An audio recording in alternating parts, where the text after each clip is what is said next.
శ్రీమద్ రామాయణము కిష్కింధకాండలో 57వ సర్గ.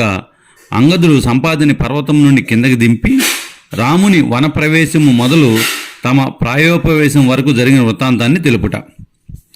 వానర సేనా నాయకులు అతని కంఠధ్వని శోకము వలన కలుషమై ఉన్నను అతడు ఏమి చేయును అని శంకిస్తూ నమ్మలేదు. అప్పుడు ప్రాయోపవేశము చేస్తున్న వానరులు సంపాదన చూసి ఇతడు మనల్ని అందరినీ భక్షించగలడు అని భయంకరమైన ఆలోచన చేశారు. ప్రాయోపవేశము చేస్తున్న మనలను ఇతడు భక్షించినచో మనము అన్ని విధముల కృతకృత్యములు అవుతాము, మన కోరిక శీఘ్రముగా తీరును. ఆ వానర నాయకులందరూ ఈ విధముగా ఆలోచించుకున్నారు.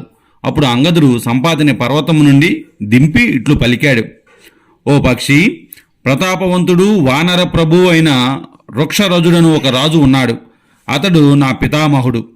ధార్మికులు గొప్ప బలము గలవారు అయిన వాలి సుగ్రీవులు అతని ఔరస పుత్రులు. వానర రాజైన నా తండ్రి వాలి లోకములో పరాక్రమాదులచే ప్రసిద్ధి పొందినవాడు.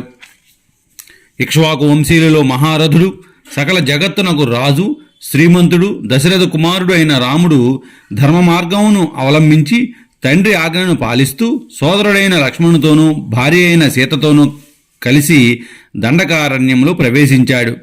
ఆ రాముని భార్యను రావణుడు జనస్థానం నుండి బలాత్కారంగా అపహరించాడు. రాముని తండ్రి మిత్రుడైన జటాయు అను వృద్ధరాజు ఆకాశ మార్గమునందు అపహరించబడుచున్న ఆ సీతను చూశాడు. వృద్ధుడైన జటాయువు రావణుని రథము లేనివానిగా చేసి సీతను నిలిపివేశాడు. అప్పుడు అతన్ని యుద్ధములో రావణుడు చంపివేశాడు. బలశాలి అయిన ఆ రావణుడు జటాయువును ఈ విధంగా చంపేశాడు. ఆ జటాయువు రాముని చేత సంస్కరింపబడి ఉత్తమ గతిని పొందాడు. తరువాత రాముడు నా పినతండ్రి అయిన బుద్ధిజాలి అయిన సుగ్రీవునితో స్నేహం చేశాడు. రాముడు నా తండ్రిని చంపేశాడు. మంత్రులతో కూడిన సుగ్రీవుడు నా తండ్రితో విరోధము చేశాడు. రాముడు వాలిని చంపి ఆ సుగ్రీవుని రాజ్యాభిషిక్తుని చేశాడు. వానర నాయకుడైన ఆ సుగ్రీవుడు రామునిచే రాజ్యమునందు స్థాపించబడి ఇప్పుడు వానర శ్రేష్ఠుల రాజుగా ఉన్నాడు. అతడు మమ్మల్ని పంపించాడు. రాముని చేత పంపబడిన మేము అక్కడక్కడా వెతికినను రాత్రియందు సూర్యకాంతి వలె సీత మాకు ఎక్కడా కనబడలేదు. మేము సావధానమైన మనసుతో దండకారణ్యమును వెతికి భూమిపై ఒక బెలము తెరిచి ఉండగా తెలియక దానిలో ప్రవేశించాము. మేము మైని మాయచే నిర్మింపబడిన ఆ బెలమును వెతుకుతూ ఉండగా రాజు గడువుగా ఇచ్చిన 1 రోజులు అక్కడే గడిచిపోయింది.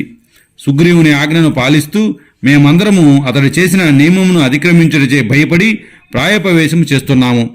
రామునకు, సుగ్రీవునకు, లక్ష్మణునకు కోపం కలిగించిన తర్వాత మేమందరము అక్కడికి వెళ్ళినను మాకు జీవితము ఉండదు. వాల్మీకి మహర్షి విరచితమై ఆది కావ్యమైన శ్రీమద్ రామాయణములోని కిష్కింధకాండలో 57వ సర్గ సమాప్తము.